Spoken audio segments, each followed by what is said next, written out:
earlier, the young people choose the topic for the fifth Sunday. And what is our tradition is that I give the message to the young people, okay, and use examples that are relevant to their life experience. And if you adults get something out of it, that's wonderful. And it never fails. Every Sunday, every youth Sunday, somebody comes and says, "Thank you for making it plain." Thank you for making it really plain.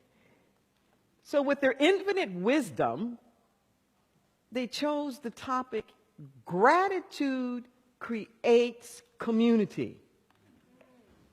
Isn't that amazing that they have figured that out?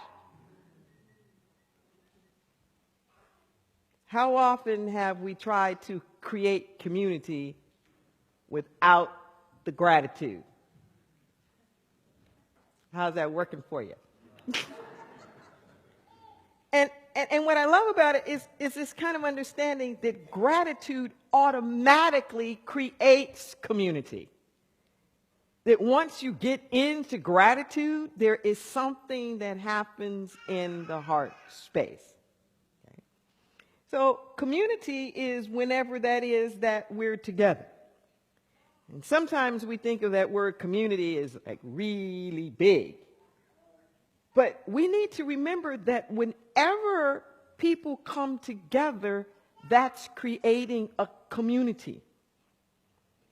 So if you're on a soccer team, for example, that's a little community. If your friends are getting together and you're playing video games or something, you've just created a little community. Newsflash, your family at home is a community. Think about that now. Okay? A lot of times we have certain values that we bring in to play when we think about community. And we think about community, we think about love, we think about support, we think about sharing, yes? We think about participation and inclusion and making sure that there's room for everybody. When we think about community, we think about being nice. We think about making up. Yes? We may not always call it making amends, but we know if we're in community, stuff happens. And if we're going to remain friends, that we're going to have to find some way to work it out. Yes? Community means work it out. Okay? Your classroom is a community. If you've got a part-time job someplace, whatever, that's a community. Okay? Are those the things that you're bringing to community? So at home, are you thinking about support, caring, working it out? See? And when we talk about community, community is everybody. Everybody in it. Everybody. And you know how that feels if you're excluded. But somehow we forget that, and then we want to exclude somebody else. Okay? But you know how that feels when you feel like you're not wanted around, or somebody's pushing you out, or they're talking about you behind your back, or whatever that is. And one of the first things that we need to remember, this thing about community, is that there's a principle that underlies all spiritual traditions when they talk about us being with each other.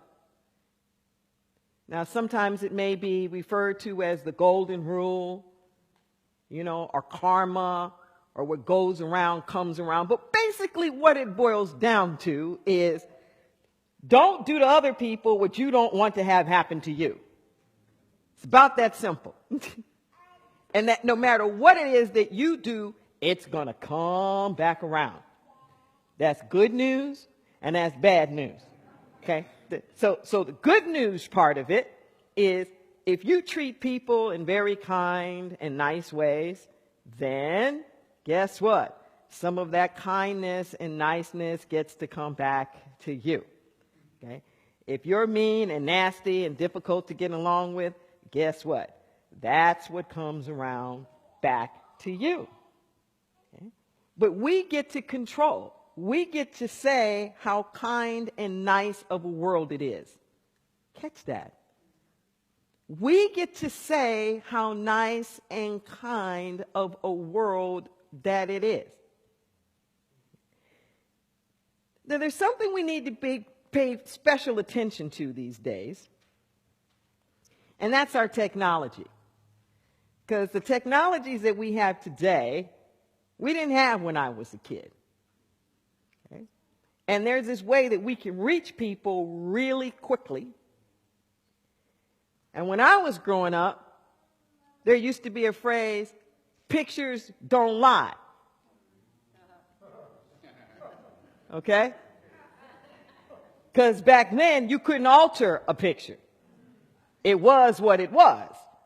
And if that's what was on the picture, that was it. You couldn't dance it up, take it away, or anything else. But guess what? Guess what? We can create all kinds of pictures these days and make anything look like anything. Okay? Now, I'm not saying there's anything wrong with doing a little Photoshop here or there. There's nothing inherently wrong about that, but for what purpose? Okay, for what purpose? Okay. I contend if you're doing something that is messing with somebody's photo or inserting them into doing something that they really weren't doing or whatnot, here's your test. Here's your test. Do you want them to know you did that? Hello? That's test number one. Do you want them to know that they did that? Could you go up to them and say, guess what I did with your photo? Okay? I would like you to be able to do that. I would like you to be able to go to somebody and say, guess what I did with your photo?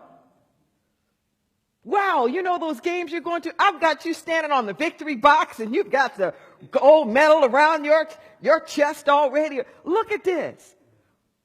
You know, I've got you surrounded by all these friends and that bicycle I know that you want. Got 3 of them right there. You got 2 to give away.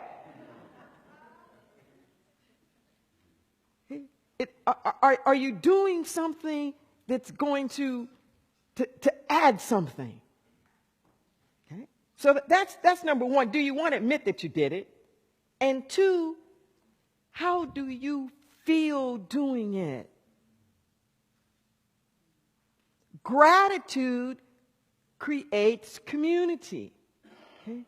Are you grateful in what you're doing? See, we have this idea sometimes that we're grateful after the fact.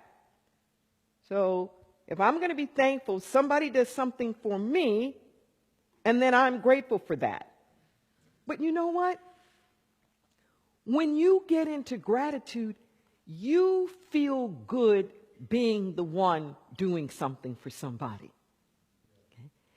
It's not just after the fact when you get it, but when you're helping somebody, when you're sharing something, when you're inviting somebody over, when you're creating the space for somebody else to have a good time or to feel included, it makes you feel good. And when you do things from the wrong spirit, from the wrong place, when you do things that are not intentionally made to make somebody feel better, you feel bad.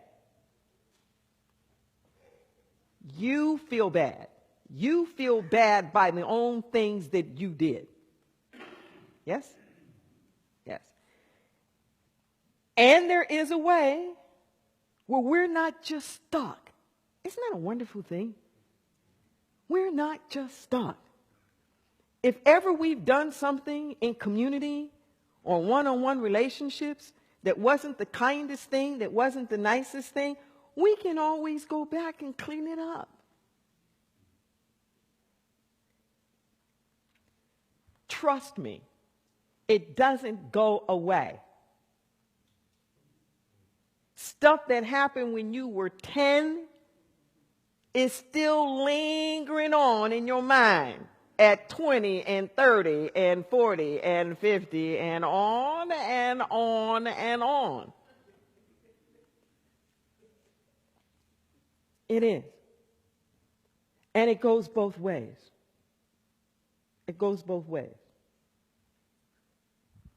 Things that happened to you, you don't have to hold on to it either.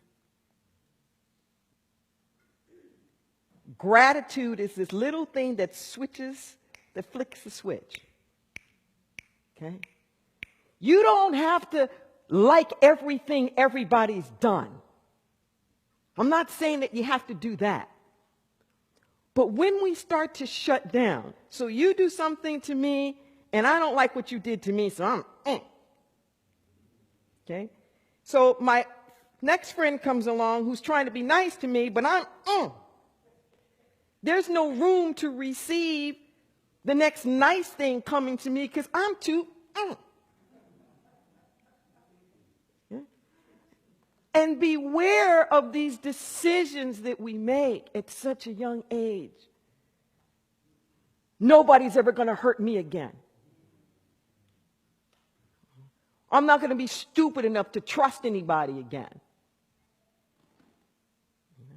Or I'm going to make sure before anybody does it to me, I'm going to do it to them first. There's all these decisions that we make. I'm telling you,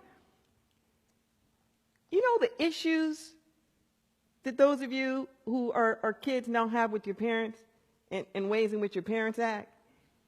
That's because of decisions they made at your age. They haven't gotten over yet. But I know that you can. So I had the extraordinary experience yesterday. I was in Los Angeles. I went back home for Thanksgiving.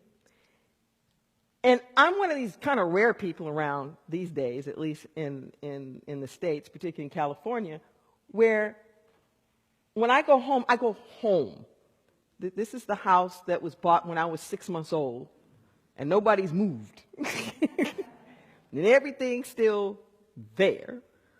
And I grew up in LA, and I still have so many of the same friends that I've had since, like that, like literally.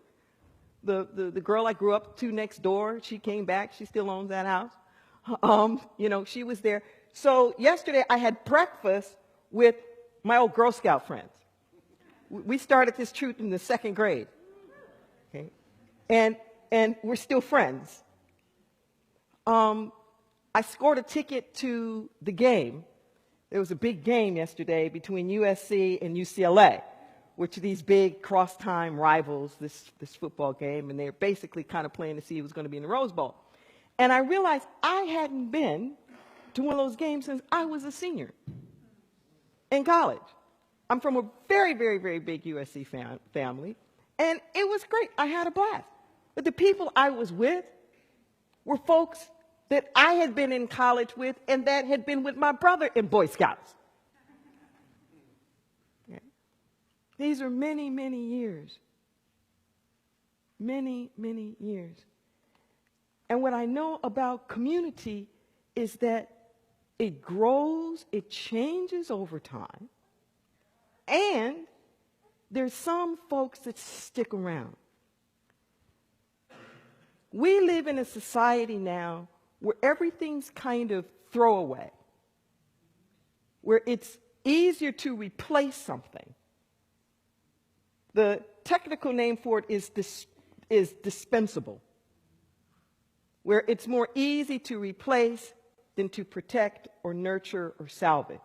To salvage is to try to repair. Okay?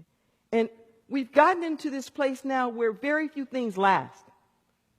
Okay? You buy something and it's not intended to last. whatever it is, your computer, your printer, your this or that, there's this anticipation now that you're going to get rid of it quickly. We do that in relationships now as well, where there isn't necessarily the assumption that this is going to be around for a while. You use it, well, however good it is, and then you move on to the next one. What I can say is that friendships are precious. That people are precious. And you don't want to be too quick to write them off. I just think they're going to be replaced with some new ones. Okay? Because a community has roots. Yes, it grows new leaves, but what makes a community strong is there's something that's lasting about it, that's bigger than whatever it is that's going on in your life right now.